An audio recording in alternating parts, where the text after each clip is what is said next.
Hey guys, in this video I want to demonstrate to you very clearly how does this mace and also these clubs, actually both of these, really develop your forearm and the grip and the wrist area. Because by now, if you've been watching our videos, you already know that the grip and the forearm gets developed. We have talked about this a lot, but I don't think it's obvious at all, and I don't think it has come very clear just how well-rounded of a development this single, like one tool, gives to this entire forearm area.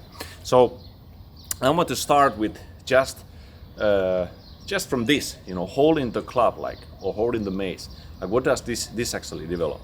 So one thing that, if you haven't tried maces ever, you just can't even understand what this actually does here. Holding this, of course, works, this entire brachioradialis area hard because it's like a hammer curl position, but because there's the lever and the weight in the end, that really significantly increases the stimulus and partially the resistance and the forces that go to it. Because as you can see, the mace, the head of the mace, it wants to kind of starts to fall into one or other direction.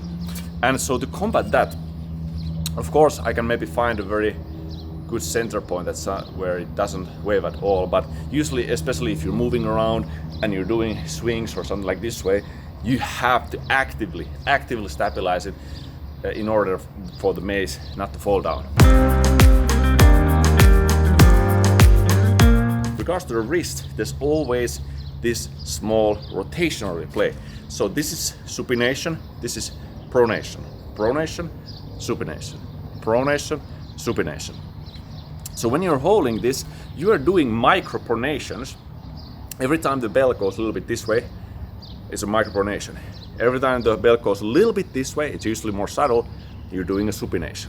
So there's constantly, those muscles are at work. I will show you, like, for example, maybe it's visible in the camera, I can actually see in the real life. There's the pronator muscle. This can really become very, very pronounced and defined. It's like a real actual ball in there. Supinator muscles, I'm not sure if they're visible, but they're more in this side of the forearm.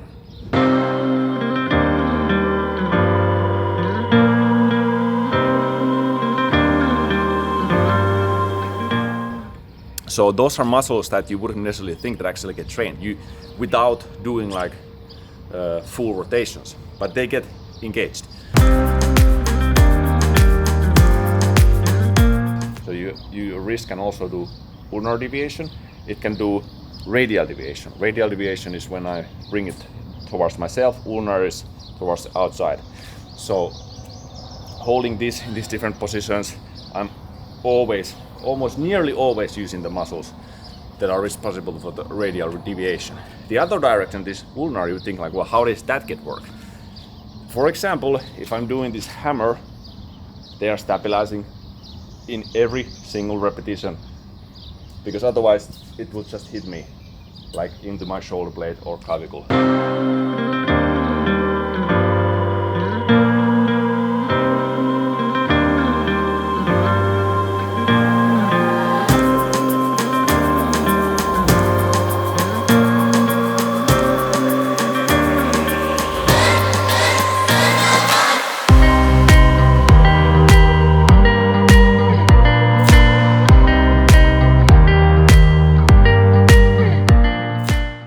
If I'm doing swing here, like this way or this way, the stabilization, regards to the muscles responsible for the ulnar deviation, are always engaged. So we already have a ton of parts that get engaged here. For me, it was not very obvious because moving the mace here, swinging it, there isn't oftentimes like purely, again, like movement, for example, in this way, like doing the flexion or really this extension, wrist extension or wrist flexion. But it just so happens that, again, stability plays a huge role. So for example, when I'm touching this muscle here in the middle of the repetition, I can feel them engage like really, really hard. So it's that stability that is really there. Same way like these muscles, otherwise the wrist would bend. Like in certain positions, like here, it would bend, or it could bend the other direction. So there's that sort of baseline engagement and activation that has to happen throughout, like 360 degree in the forearm flexors and the extensors. One other thing that depends on what kind of swings you're doing, but there's also this type of even rotational movement in the forearm. For example, if I'm doing this type of 360 degree here, like you can see my wrist, how they change their position here.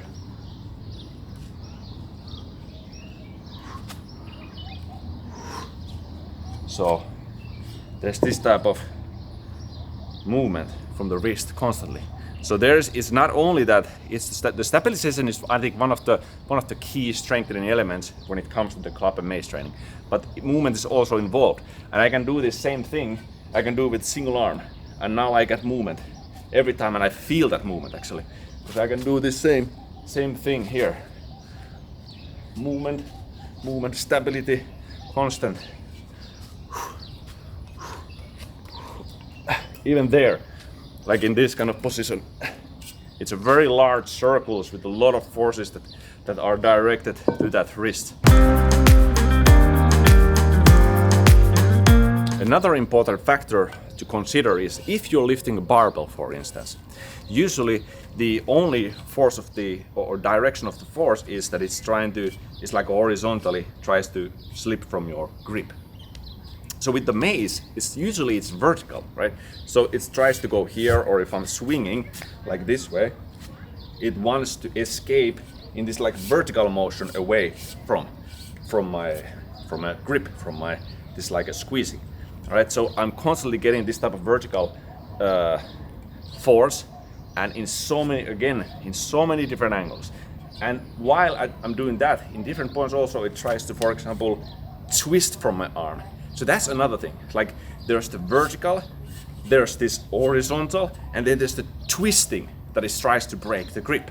And again, all of those simulate your grip in a little bit different manner.